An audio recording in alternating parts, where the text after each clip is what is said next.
டே ஹரிஸ், அங்கே ஃபிசிக்ஸ் பாடம் போயிட்டுருக்கு. நீ என்னடா கிளாஸுக்கு வராமல் இங்கே பால் விளையாண்டுருக்க? டேய், கிளாஸில் என்ன பாடம் நடத்துகிறாங்க? நியூட்டனோட மூன்றாவது விதி.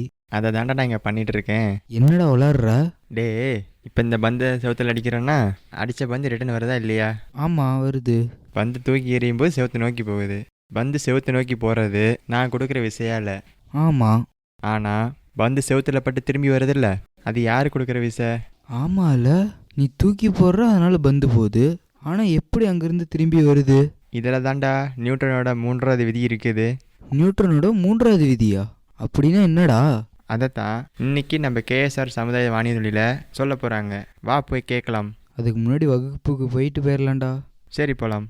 என்ன நேயர்களே, நீங்களும் கேஎஸ்ஆர் சமுதாய வானொலியில் அறிவியல் அறிவோம் நிகழ்ச்சியை கேளுங்க. நியூட்டனோட மூன்றாவது விதி பற்றி தெரிஞ்சுக்கோங்க. அறிவியல் அறிவோம், இது ஒரு அறிவியல் சார்ந்த நிகழ்ச்சி.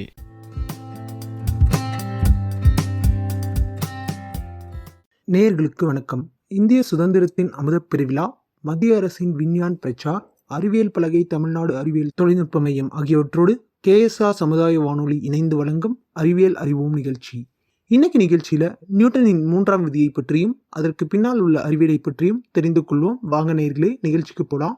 நிகழ்ச்சியில் முதலாவதாக நாடக வடிவில் கேட்கலாம். நாடகத்தில் நடிக்கும் கதாபாத்திரங்கள் ஹரிஷ், நிதிஷ், சதீஷ்.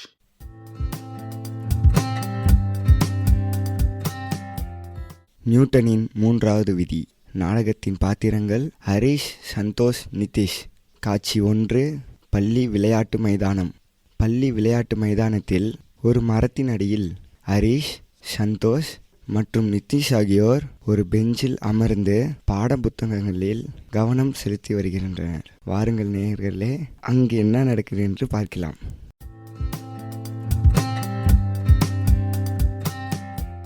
நண்பர்களே, நம்ம எதையாவது பின்னாடி தள்ளாமல் நம்ம எதையுமே நகர்த்த முடியாது. இது நீங்கள் எப்போயாவது யோசிச்சிருக்கீங்களா? ஹரிஷ், என்ன சொல்கிற? எனக்கு ரொம்ப குழப்பமாக இருக்குது. ஆமாம் ஹரிஷ், எனக்கும் குழப்பமாக இருக்குது. கொஞ்சம் விளக்கமாக சொல்ல. நான் நியூட்டனோட மூன்றாவது விதியை பற்றி பேசுகிறேன். ஒவ்வொரு செயலுக்கும் சமமான மற்றும் எதிர்வினை உள்ளது. அதை பற்றி தான் நான் பேசிக்கிட்டு இருக்கேன். அதை பற்றி நான் கேள்விப்பட்டிருக்கேன், ஆனால் அது ஏன் அவ்வளோ முக்கியமானது? எனக்கு ஒன்றுமே புரியல. ஆமாம், எனக்கும் தான் புரியல. அது ஏன் முக்கியங்கிறத நாம் தெரிஞ்சுக்கலாம். இதை பற்றி சொல்லட்டுமா? இதோ பாருங்க, என் கையில் என்ன இருக்குது? பந்து இருக்கு.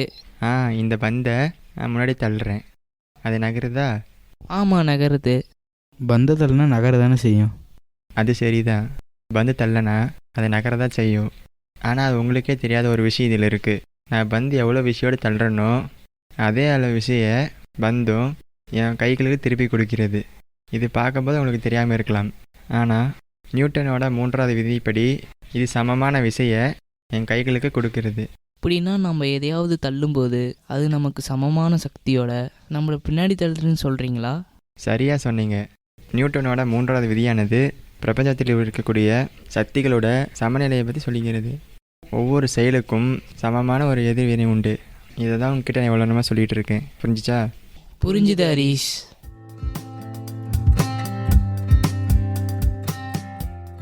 காட்சி 2, வகுப்பறை. அறிவியல் ஆசிரியர் அறையின் முன்புறத்தில் இருக்கிறார்.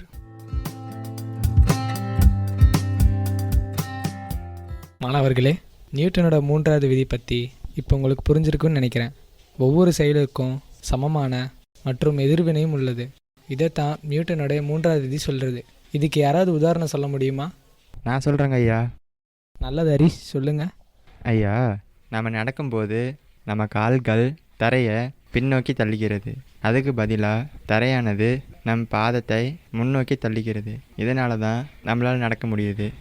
நம்ம நடக்கிறதுல நியூட்டனோட மூன்றாவது விதி ரொம்ப ரொம்ப முக்கிய பங்கு வகிக்குது. அருமை ஹரிஷ், இந்த விதி ராக்கெட்டுகளுக்கும் பொருந்தும். இதை யாராவது சொல்ல முடியுமா? நான் சொல்கிறேங்க ஐயா. நல்லது சந்தோஷ், சொல்லுங்கள். ஐயா, ராக்கெட் இன்ஜின்கள் அவை செயல்படும் போது அதிகமான வாயுக்களை வெளியேற்றுது. அப்படி வெளியேற்றுகிற வாயுக்கள் ராக்கெட்டுக்கு எதிராக மற்றும் சமமான எதிர் திசையோட அதை தள்ளி விண்வெளிக்கு முன்னேற்றுது. அதனால் ராக்கெட்டோட செயல்பாட்டில் நியூட்டனோட மூன்றாவது விதி ரொம்ப ரொம்ப முக்கியமானது. அருமையான விளக்கம் சந்தோஷ். உங்கள் எல்லாருக்கும் என்னோட வாழ்த்துக்கள்.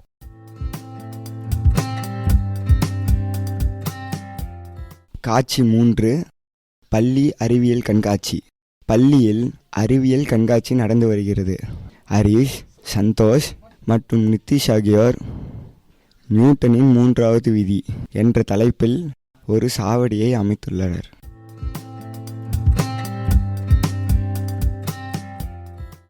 மாணவர்களே, மாணவிகளே, நியூட்டனோட 3வது விதி அதை பற்றி தெரிஞ்சுக்கோங்கன்னா எங்கள் கண்காட்சிக்கு வாங்க. நீங்கள் பார்க்குறீங்க இல்லையா, இதோ ஒரு ராக்கெட் மாடல் வச்சுருக்கோம். ராக்கெட் இன்ஜின்கள் செயல்படும் போது அவை வாயுக்களை வெளியேற்றுது. அப்படி வெளியேறக்கூட வாயுக்கள் ராக்கெட்டுக்கு எதிராக சமமான மற்றும் எதிர் சக்தியுடன் செயல்படுகின்றன. இதனால் இந்த ராக்கெட் முன்னோக்கி நகர்த்தப்படுகிறது. இதோ இது ஒரு ஸ்கேட் போர்டு. நம்ம காலால் இந்த ஸ்கேட் போர்டை பின்னோக்கி தள்ளும் பொழுது அது அதே விசையோட நம் முன்னோக்கி தள்ளுது. ஹரிஷ் தனது கையில் 2 கிளைடரை கொண்ட ஒரு டெமான்ஸ்ட்ரேஷன் டேபிள் வைத்து கொண்டு அனைவருடன் பேசுகிறார். இதோ பாருங்கள், எங்ககிட்ட 2 கிளைடர்கள் இருக்குது. நாங்கள் ஒரே நேரத்தில் அவற்றை வெளியிடும் போது அவர் எது திசைகளை நகரத்தை பார்க்கலாம். ஒவ்வொரு செயலுக்கும் சமமான மற்றும் எதிர்வினை உள்ளது அப்படிங்கிறது இதை காட்டுகிறது. கண்காட்சியை சுற்றி ஒரு கூட்டம் கூடுகிறது. மேலும் 3 சிறுவர்களும் தங்கள் சோதனையை நிரூபிக்கிறார்கள்.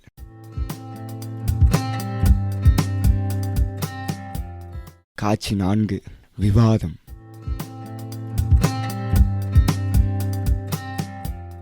அறிவியல் கண்காட்சிக்கு பிறகு ஹரிஷ், சந்தோஷ் மற்றும் நிதிஷ் ஆகியோர் தங்கள் திட்டத்தை பற்றி விவாதிக்க அமர்ந்துள்ளனர். ஃப்ரெண்ட்ஸ், நம்ம அறிவியல் கண்காட்சி சக்ஸஸ் ஆகிருக்கு. நம்ம கண்காட்சியை எல்லாரும் விரும்பி பார்த்தாங்க. ஆமாப்பா, நியூட்டனோட 3வது விதி பற்றி நாம் இப்போ எல்லாரும் நல்லா புரிஞ்சுக்கிட்டோம். ஆமாம் தானே? இந்த விதி ரொம்ப ரொம்ப முக்கியமானது. நம்ம வாழ்க்கையில் ஒவ்வொரு இடத்துலையும் இதை பயன்படுத்திகிட்டு இருக்கோம். நண்பர்களே, இது வெறும் அறிவியலை பற்றியது மட்டும் இல்லை, வாழ்க்கையை பற்றினது. இதை பற்றி யோசிச்சு பாருங்களே. நம்மளோட ஒவ்வொரு சக்திக்கும் சமமான மற்றும் எதிர்வினை இருக்கிறது மாதிரியே நாம் செய்கிற ஒவ்வொரு செயலுக்கும் விளைவுகள் உண்டு. புரியுதுப்பா. நாம் நல்ல செயல்களை செஞ்சால் நமக்கு நல்லது நடக்கும். நம்ம கெட்ட செயல்களை செய்ய நினச்சா நமக்கும் அதே மாதிரி கெட்டது தான் நடக்கும். நியூட்டனோட 3வது விதியிலிருந்து நான் இதை தெரிஞ்சுக்கிட்டேன். நியூட்டனோட 3வது விதி வெறும் அறிவியல் கோட்பாடு மட்டும் இல்லை, அது ஒரு வாழ்க்கை பாடமும் கூட.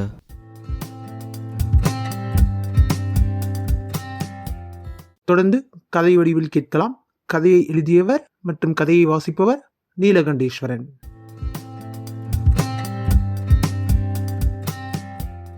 வணக்கம் நேயர்களே, நான் உங்கள் ஹரிஷ். இன்னைக்கு நம்ம ஒரு அருமையான கதையை பற்றி பார்க்க போகிறோம். நியூட்டனோட 3வது விதி. அதை பற்றி இன்னைக்கு ஒரு அருமையான கதை தான் பார்க்க போகிறோம். ஒரு காலத்தில் ஒரு அருமையான கிராமத்தில் குன்றுகளுக்கும் நதிகளுக்கும் இடையில எமிலி மற்றும் ஜாக் அப்படின்னு 2 நண்பர்கள் வாழ்ந்து வந்தாங்க. எமிலி ஒரு புத்திசாலித்தனமான இளம் விஞ்ஞானி. அவங்க தன்னை சுற்றி இருக்க உலகத்தை எப்பவுமே ஆராய்ச்சி செய்யறதுல ஆர்வமாக இருந்தாங்க. அதே நேரம் ஜாக் இன்ஜினியரிங்கில் ரொம்ப ஆர்வமாக இருந்தார். அவர் தொடர்ந்து பல கேஜெட்கள் மற்றும் இயந்திரங்களோட தன்னோட நேரத்தை செலவிட்டு இருந்தார். இப்படி இருக்க சூழல்ல இவங்க 2 பேரும் நியூட்டனோட 3வது விதியை பற்றி தேடி அறிஞ்சு அதன் மூலமாக ஒரு விளக்கம் பெறுவாங்கன்னு அவங்களுக்கு இப்போ தெரியாது. வாங்க அவங்க வாழ்க்கையில் என்ன நடக்குதுன்னு பார்க்கலாம். ஒரு நாள் நல்ல ஒரு மதிய நேரம் எமிலியும் ஜாக்கும் ஒரு மியூசியத்தை பார்வையிட போனாங்க. அவங்க அந்த மியூசியத்தை சுற்றி பார்க்கும்போது அங்கே பழங்கால ஊசல் கடிகாரங்கள் காட்சிக்கு வைக்கப்பட்டிருந்தது. அது அவங்க ரொம்ப ஆர்வத்தோடு பார்த்தாங்க. அது நிறைய சிக்கலான வழிமுறைகளை வச்சிருந்தது. இந்த ஊசல் கடிகாரங்கள் எப்படி செயல்படுது, அது எவ்வளவு முக்கியம் அப்படிங்கிற பற்றியெல்லாம் அந்த மியூசியத்தோட பராமரிப்பாளர் அவங்களுக்கு விளக்கி சொன்னார். இப்போ எமிலியோட அறிவியல் ஆர்வம் ரொம்ப தூண்டப்பட்டுச்சு. இந்த ஊசல் கடிகாரங்கள் எப்படி வேலை செய்யுது அப்படின்னு அவங்க ரொம்ப ஆச்சரியப்பட்டாங்க. ஜாக் தன்னோட இன்ஜினியரிங் அறிவை அவளோட டவுட்டு தீர்க்கறதுக்கு பயன்படுத்தலான்னு முடிவு பண்ணார்.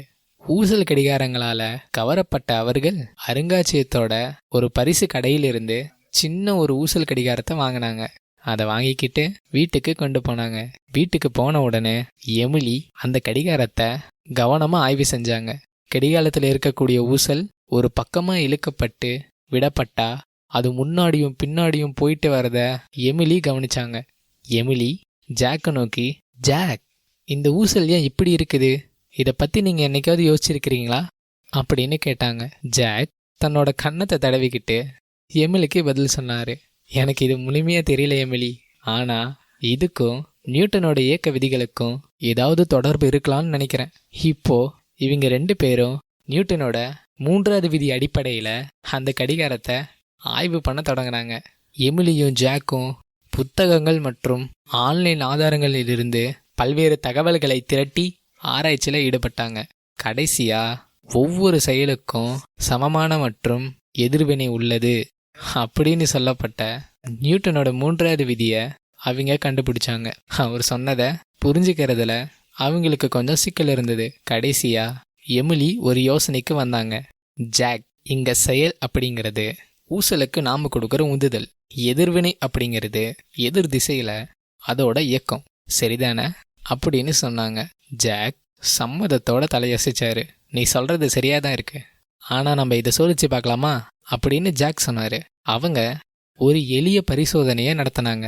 ஊசலை ஒரு பக்கமா இழுத்து அப்புறம் அதை விட்டுட்டாங்க. அவங்க எதிர்பார்த்த மாதிரியே ஊசல் எதிர் திசைக்கு திரும்பிச்சு. அவங்க ஊசலை தள்ளும்போது அதன் மீது ஒரு விசையை செலுத்தி அது நகரும்னு உணர்ந்தாங்க.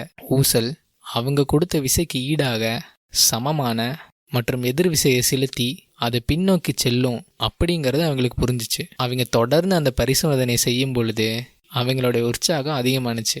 அவங்க செலுத்தின விசைக்கு சமமான எதிர் திசையில ஒரு சமமான வினைய அந்த ஊசல் கொடுத்தது. இதன் மூலமா நியூட்டனுடைய 3வது விதியை அவங்க கொஞ்சம் நல்லா புரிஞ்சுக்கிட்டாங்க. நியூட்டனுடைய 3வது விதி உலகத்துல அவங்களுடைய பயணம் வெறும் ஊசல் கடிகாரத்தோட நிக்கல. இயற்பியலோட இந்த அடிப்படை கொள்கை எமிலி மற்றும் ஜாக்க அன்றாட வாழ்வில் இருக்கக்கூடிய மற்ற உதாரணங்களையும் ஆராய வழிவகுத்தது. ஒரு நாள் ராக்கெட் ஏவறத தொலைக்காட்சியில இவங்க 2 பேரும் பார்த்தாங்க. எமிலி, ஜாக், இது நியூட்டனுடைய 3வது விதிக்கு சரியான உதாரணம் அப்படின்னு சொன்னாங்க. ஆமா சரிதான் அப்படின்னு ஜாக்கு சொன்னாரு. ஆனா எப்படி அப்படின்னு ஒரு கேள்வியையும் எமிலி கிட்ட வச்சாரு. எமிலி ஜாக்குக்கு விளக்க தொடங்கினாங்க. ஜாக், ராக்கெட் என்ஜின்கள் ஒரு திசையில அதிவேகத்துல வாயுக்களை வெளியேற்றுது. அப்படி வெளியேற்றக்கூடிய வாயுக்கள் நியூட்டனுடைய 3வது விதிப்படி வாயுக்கள் வெளியேறும் திசைக்கு எதிர் திசையில ராக்கெட் நகர்த்தப்படுது, விண்வெளி வரைக்கும் போகுது. எப்படி அப்படின்னு எமிலியும் சொன்னாங்க. எமிலியோட நுண்ணறிவு பாராட்டினாரு ஜாக். ஜாக் சொன்னாரு, அப்போ ஒவ்வொரு தடவை ராக்கெட் ஏவறதை நம்ம பார்க்கும்போது நியூட்டனுடைய 3வது விதியையும் செயல்படுறதை நம்ம பார்க்குறோம் அப்படின்னு சொன்னாரு. அவங்க தொடர்ந்து தங்களுடைய ஆய்வை செஞ்சாங்க. அவங்க எங்கே பார்த்தாலும் நியூட்டனுடைய 3வது விதியை கண்டுபிடிச்சாங்க. பூங்காவில் 2 குழந்தைங்க சீசா விளையாண்டுருக்கும் போது அதில் நியூட்டனுடைய 3வது விதியை கண்டறிஞ்சாங்க. ஒரு முனையில் கீழே இறங்கக்கூடிய நபர் சமமான மற்றும் எதிர்வினையை பயன்படுத்தி மற்றொருவரை மேல் நோக்கி தள்ளுறாரு. இந்த சீசா விளையாட்டில் நியூட்டனுடைய 3வது விதி இருக்கிறத அவங்க கண்டுபிடிச்சாங்க. அது மட்டும் இல்லை, தங்களுடைய வாழ்க்கையில் இன்னும் பல்வேறு இடங்களில் நியூட்டனுடைய 3வது விதி பறந்து பயன்பாட்டில் இருக்குது அப்படிங்கிறத அவங்க உணர்ந்தாங்க. என்ன நேயர்களே, இந்த கதையிலிருந்து நீங்களும் நியூட்டனுடைய 3வது விதி நம்ம அன்றாட வாழ்க்கையில் நீக்கமற நிறைஞ்சிருக்குது அப்படிங்கிறத உணர்றீங்களா? நாம் நடக்கிறதுல இருந்து, ஒரு பந்து விளையாடுறதுல இருந்து, ஒரு சீசா விளையாட்டுல இருந்து, ராக்கெட் ஏவறதுல இருந்து எல்லாத்துலேயுமே நியூட்டனுடைய 3வது விதி முக்கிய பங்கு வகிக்குது. எனவே நியூட்டனுடைய 3வது விதியை பற்றி இன்னைக்கு நீங்கள் நிகழ்ச்சியில் நல்லா புரிஞ்சிருப்பீங்கன்னு நான் நினைக்கிறேன். மீண்டும் மற்றொரு நல்ல கதைகளோட உங்களை சந்திக்கும் வரை உங்களிடம் விடைபெறுவது உங்கள் ஹரிஷ். நன்றி, வணக்கம்.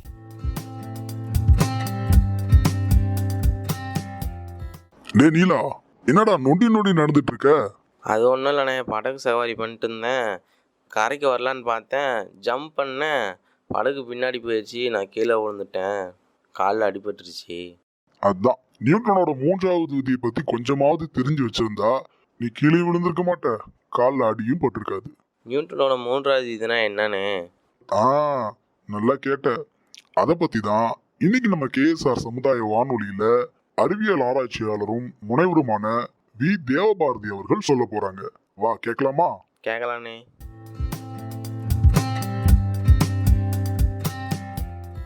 நம் அன்றாட வாழ்வில் நியூட்டனின் 3வது விதி.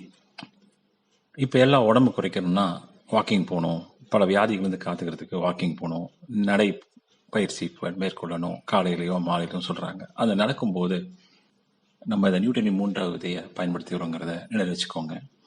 நடக்கும்போது நம்ம கால்கள் என்ன பண்ணுவோம்னா தரையை பின்னோக்கி தள்ளுவோம், அது வினை. அந்த தரை நம் மீது முன்னோக்கிய விசையை செலுத்துகிறது. அது எதிர்வினை. ஏற்கனவே சொன்ன மாதிரி நியூட்டன் மூன்றாவது விதி இருந்தது. ஒவ்வொரு விசைக்கும் அதுக்கு சமமான எதிர் திசையில் மற்றொரு விசை செயல்படும் சொன்னோம். அது இங்கே வினை எதிர்வினைன்னு சொல்கிறோம். அப்போ நம்ம நடக்கும்போதே நம்ம நியூட்டனின் மூன்றாவது விதியை பயன்படுத்துகிறோம். பறவைகள், விமானங்கள் தங்களுக்கு தேவையான சக்திக்கு எதிர் திசையில் காற்றின் மீது விசையை செலுத்தி மேலெழுந்து பறக்கின்றன. ஒரு பறவையோ விமானமோ எந்த பக்கம் பறக்கணுமோ அதற்கு எதிர் திசையில் காற்றை தள்ளிவிட்டு அந்த முன்னோக்கியோ அல்லது பின்னோக்கி செல்ல வேண்டும் என்றால் காற்றை முன்னோக்கி தள்ளி வானத்தில் பறக்கிறது நம்ம பார்த்துட்டு தான் இருக்கிறோம். ஒரு ஆக்டோபஸ் தன் உடலிலிருந்து ஒரு புனல் வழியாக தண்ணீரை வெளியேற்றுவதன் மூலம் தண்ணீரில் தன்னைத்தானே செலுத்துகிறது. நீங்கள் ஒரு படகுல இருந்து, அதாவது ஒரு குளத்துல அல்லது ஏரியிலையோ ஒரு படகு சவாரி சென்று முடிச்சதுக்கப்புறம் அந்த படகுலேருந்து எட்டி நீங்கள் கரையில் குதிச்சிங்கன்னா நீங்கள் முன்னோக்கி வந்ததுனால அந்த படகு பின்னோக்கி செல்வதை பார்த்துருக்கலாம்.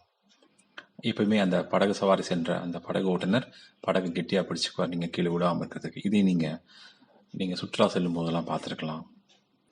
நீங்கள் ஒரு நீச்சல் வீரராகவோ நீச்சல் தெரிஞ்சவராக இருந்தாலோ நியூட்டனின் மூன்றாவதையை கண்டிப்பாக நீங்கள் பயன்படுத்தியிருப்பீங்க. எப்படி என்றால், இப்போ நீங்கள் முன்னோக்கி நீந்த வேண்டும் என்றால் உங்களோட கைகளை வந்து தண்ணீரை பின்னாடி தள்ளணும். நீங்கள் தண்ணீரை பின்னாடி தள்ளுறதுங்கிறது வினை, தண்ணீர் உங்களை முன்னோக்கி தள்ளுறதுங்கிறது எதிர்வினை. வீட்டில் துணியை காயப்பட்டிருக்கும் போது கூட நீங்கள் துணி காய்ந்தவுடன் துணியை நீங்கள் இழுக்கும் பொழுது துணி உங்கள் பக்கம் வரும், கொடி வந்து அதற்கு எதிர் திசையில் நகர்றதையும் நீங்கள் பார்த்துருக்கலாம். ஒரு கயிறு எதிரெதிர் உணர்வுகளை 2 பேர் இழுத்து எதிரெதிர் முனைகளை 2 பேர் இழுக்கும்போது ஒரே புள்ளியில் நினைத்திருக்கும். 2 பேருமே ஒரே சமமான விசையை கொடுத்துருந்தா அப்போ ஒரு பக்கம் வினைனா இன்னொரு பக்கம் எதிர்வினை. அதனால அந்த கயிறு இந்த பக்கம் அந்த பக்கம் போகாமல் நீதான் நிற்பதை நம்ம பார்க்கலாம். பழங்காலத்தில் கயிறு இழுக்கும் போட்டி அப்படிங்கிறதுல நம்ம பழங்காலத்து முன்னோர்கள் ஒரு விளையாட்டாகவும் விளையாட்டு மூலம் அந்த அறிவியலையும் நம்ம கொடுத்துருக்காங்கிறது நம்மளுக்கு நல்லா தெரியும். ஒரு துப்பாக்கி சுடும் பொழுது நிகழ்வு பார்க்கலாம். துப்பாக்கி சுடும்போது துப்பாக்கியிலேருந்து அதிக வேகத்தில் அந்த புல்லட் தோட்டாவானது வெளியேறும். அதுக்கு சமமான எதிர்திசை துப்பாக்கி பின்னோக்கி தள்ளப்படுறதை பார்க்கலாம். அதனால அந்த துப்பாக்கி சுடும்போது பயிற்சி பெற்று தான் துப்பாக்கி சுடுன்னு சொல்லுவாங்க. ஏன்னா அந்த துப்பாக்கிங்கிறது தோட்டா வெளியே வந்தவுடன், தோட்டா முன்னோக்கி வெளியே வந்தவுடன் துப்பாக்கியானது பின்னோக்கி தள்ளப்படும் போது அந்த துப்பாக்கி சுடுபவரின் தோள் பட்டையில் பாதிப்பு ஏற்படுத்தாதவாறு அல்லது காயம் ஏற்படுத்தாதவாறு பார்த்துக்க சொல்லு. அதுக்கான சில பயிற்சிகளை கொடுப்பாங்க நம்ம காவலர் படையிலையும் இராணுவ படையிலையும். அங்கேயும் நம்ம நியூட்டனின் மூன்றாவதையை பார்க்குறோம். நீங்கள் உங்கள் கையில் நீட்டி ஒரு கை மேலே ஒரு வாளையோ மற்ற ஏதோ பொருளையோ வச்சிருக்கும் போது உங்களுக்கு நல்லாவே தெரியும் அந்த பொருள் கீழே விழாமல் இருக்கிறதுக்கு உங்களை அறியாமலேயே ஒரு மேநோக்கு விசை, அதாவது எல்லா பொருளும் புவியை நோக்கி இருக்கப்படும். புவியீர்ப்பு விசையும் படிச்சிருப்பீங்க. அப்போ புவியீர்ப்பு விசைங்கிறது புவியை நோக்கி, அதாவது தரையை நோக்கி இருக்கும், கீழ் நோக்கிய விசை. உங்களை அறியாமலே உங்கள் கையானது மேல் நோக்கி விசையை கொடுக்கும். ரொம்ப நேரம் வச்சுட்டு இருந்தீங்கன்னா உங்கள் கையில் ஒரு வலியை உணர்வீங்க. இதன் மூலமாக வினை எதிர்வினைக்கு நம்ம நியூட்டன் மூன்றாவது சொன்னதை நம்ம அந்த வலி மூலமாக உணரலாம். ஒரு கார்பெண்டர், அதாவது ஒரு தச்சர், ஒரு மேசை நாற்காலியில் ஒரு ஆணியை அடிக்கும் பொழுது அல்லது சுவற்றில் ஆணி அடிக்கும் பொழுது நியூட்டனின் மூன்றாவது உணர முடியும். ஏன்னா ஒரு சுத்தியால் ஒரு ஆணியை அடித்து உள்ள தழுவிங்க. அடிக்கும்போது அந்த ஆணியானது சுவரிலோ அல்லது மேசைக்குள்ளேயோ செல்லும். அதுக்கு எதிர் விசை வந்து அந்த சுத்தியை திருப்பி அடிக்கப்படுறத உணரலாம். மலையேறும் பயணிகள், மலையேறுபவர்கள் ஒரு கயிறை வந்து மலையின் உச்சி மீது பொருத்திட்டு அந்த கயிறை பிடிச்சிட்டு மேலே ஏறுவாங்க. எப்படி ஏறுவாங்க அப்படின்னா கயிறை கீழ் நோக்கி தள்ளுவாங்க. கயிறு கீழ் நோக்கி தள்ளி அவங்க உடலை மேல் நோக்கி உந்துதலுக்கு ரொம்ப அருமையாக இருக்கும். இதுவும் நம்ம நியூட்டனின் மூன்றாவது ஒரு எடுத்துக்காட்டாக சொல்லலாம். கிரிக்கெட் மட்டை பந்து பற்றி உங்களுக்கு தெரியும். மட்டை பந்துலேயும் அதே மாதிரி தான். அந்த மட்டை பந்து வர திசைக்கு மட்டையில் ஓங்கி அடிப்பாங்க. அந்த மட்டை அந்த பந்து வரும்போது கிரிக்கெட் பேட்டால் ஓங்கி அடிக்கும்போது சமமான எதிர்திசை கொடுக்கும்போது அதே சக்தியில் எதிர்திசையில் போகிறத நம்ம பார்த்துருக்கோம். நீங்கள் ஒரு நாற்காலியில் உட்காரும்போது உங்களுடைய எடை கீழ் நோக்கி திசையில் இருக்கும். அந்த நாற்காலியானது ஒரு மேல் நோக்கி சமமான எதிர் விசையை கொடுத்தா நீங்கள் நிலையாக உட்காந்துருக்கலாம், ஓய்வில் உட்காந்துருக்கலாம். இப்போ அனைவருமே அறிந்தது சந்திரயான் 3 ராக்கெட். உங்களுக்கு தெரியும் ராக்கெட்டுகள் எப்படி செயல்படுது அப்படின்னா நியூட்டனின் 3ஆவது விதிப்படி தான். ராக்கெட்டில் இருக்கிற எரிபொருட்கள் ராக்கெட்டோட கீழ்ப்பகுதியில் இருக்கும். அதாவது பூமி தரையிலிருந்து கிளம்பும்பொழுது ராக்கெட்டோட கீழ்ப்பகுதியில் இருக்கும். அந்த கீழ்ப்பகுதியில் இருக்கிற அந்த எரிபொருள் எரிய அதன் மூலம் ஒரு பெரிய ஒரு விசை செயல்படுது, கீழ் நோக்கிய செயல்படுது. அதனால அந்த ராக்கெட்டோட முன்பகுதி மேல் நோக்கி எழுந்து பூமியின் வட்டப்பாதையிலிருந்து வெளியே செல்ல பயன்படுகிறது. இங்கேயும் நியூட்டனின் 3ஆவது தான் பயன்படுகிறது நம்மளுக்கு தெரியுது. அது மட்டும் இல்லாமல் ரொம்ப வருஷமா உங்களுக்கே தெரியும் சூரியன் நம்ம பூமி, இந்த சூரியனும் பூமியும் அதாவது சூரியனை பூமி சுற்றி வருதுன்னு படிச்சிருப்போம். ரொம்ப வருஷமா இது நடந்துட்டே இருக்குது. அப்போ சூரியனை சுற்றி வரும்போது ஒரு மைய நோக்கு விசை செயல்படுது சூரியனை நோக்கி பூமி மீது. அது விசை. ஆனால் ஒரு விசை செயல்பட்டால் இந்த பூமியானது நம்ம சூரியனுக்குள் போய் விழுந்திருக்கணும், விழுகலை.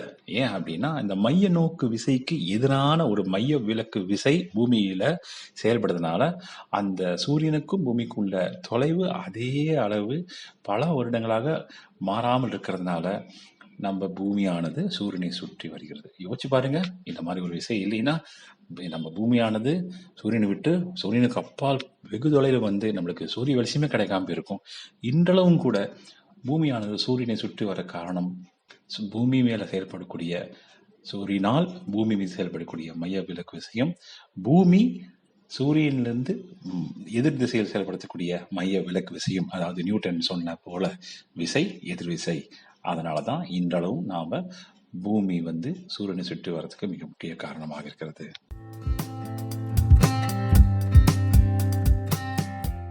என்னடா நீலா, நியூட்டனோட 3ஆவது விதி பத்தி நல்லா தெரிஞ்சுக்கிட்டியா? தேவபாரதி சார் நல்லா சொன்னாரா? சொன்னாங்கண்ணே.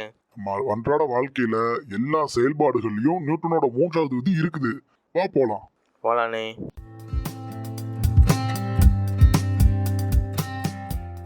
நேயர்கள் இதுவரைக்கும் கேஎஸ்ஆர் சமுதாய வானொலி அலைவரிசை 90.4 கேட்டு ரசிச்சது அறிவியல் அறிவோம் நிகழ்ச்சி.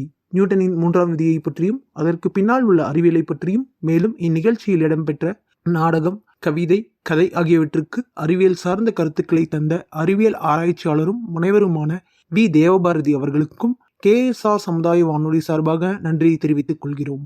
மேலும் இந்நிகழ்ச்சியை நாங்கள் தயார் செய்ய உதவிய இந்திய சுதந்திரத்தின் அமுதப் பெருவிழா, மத்திய அரசின் விஞ்ஞான் பிரச்சார், அறிவியல் பலகை தமிழ்நாடு அறிவியல் தொழில்நுட்ப மையத்திற்கும் நேயர்களுக்கும் நன்றியை தெரிவித்துக் கொள்கிறோம். நன்றி, வணக்கம்.